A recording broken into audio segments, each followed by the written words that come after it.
Guys, welcome back to the ఎస్పీకే business. So ఈ రోజు అయితే నేను 250 కిలోమీటర్లు అయితే తిరిగాను. సో మనకు ఫేర్ ఎంత అయింది సో నేనైతే రివీల్ చేయను. సో ఫ్యూయల్ ఎంత అయింది మనకు అంటే ఈరోజు ఫుల్ ఏసీ తోటే నడపడం జరిగింది. మనకు ఫ్యూయల్ ఎంత ఖర్చు అయిందంటే 1641 రూపాయి ఫ్యూయల్ ఖర్చు అయింది బ్రదర్. మనకైతే ఫుల్ ఏసీ తోటి నడిపినాం, 250 కిలోమీటర్లు తిరిగినాము. సో అమౌంట్ ఎంత అయిందో కింద కామెంట్ సెక్షన్లో కామెంట్ చేయండి, ఓకేనా? సో ఇంకా ఎనీ కామెంట్ అంటే ఇన్స్టాగ్రామ్లో కామెంట్ చేయండి. దీనికైతే కామెంట్స్ అయితే ఆఫ్ చేశాను. సో ఇంకా ఎవరికైతే ఎర్నింగ్ వీడియో కావాలో ఇన్స్టాగ్రామ్లో నాకు మెసేజ్ చేయండి. సో నేను అది ఎట్లా ప్లాన్ చేద్దాం ఏంది అనేది సో మనము ముందు వీడియోస్లో మనమైతే సో డిసైడ్ చేసుకుందాము. సో చాలామంది అయితే మార్నింగ్ ఈరోజు ట్రిప్లలో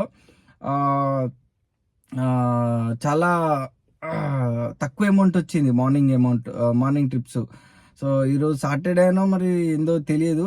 సో అది మార్నింగ్ తక్కువ వచ్చిన ట్రిప్లు కాస్త ఈవినింగ్ వచ్చేసరికి సో డబుల్ అయిపోయింది. సో మార్నింగ్ అట్లా ఇచ్చి ఈవినింగ్ పెంచిండు కావచ్చు అని అయితే నేనైతే అనుకుంటున్నాను. సో ఎనీవే మొత్తానికైతే యావరేజ్గా గుంజుకొచ్చిండు ఈవినింగ్ వరకు. సో మనం అయితే 250 కిలోమీటర్స్ 1600 రూపీస్ 1641 అయితే ఫ్యూయల్ అయితే మనకు ఖర్చు అయింది. సో ఈరోజు సో ఇది ఇవాళ వీడియో. సో మనం మళ్ళీ మరొక కొత్త వీడియోతోటి మళ్ళీ మీ ముందుకు వస్తాను. అంతవరకు take care, bye bye. Signing off SPK business.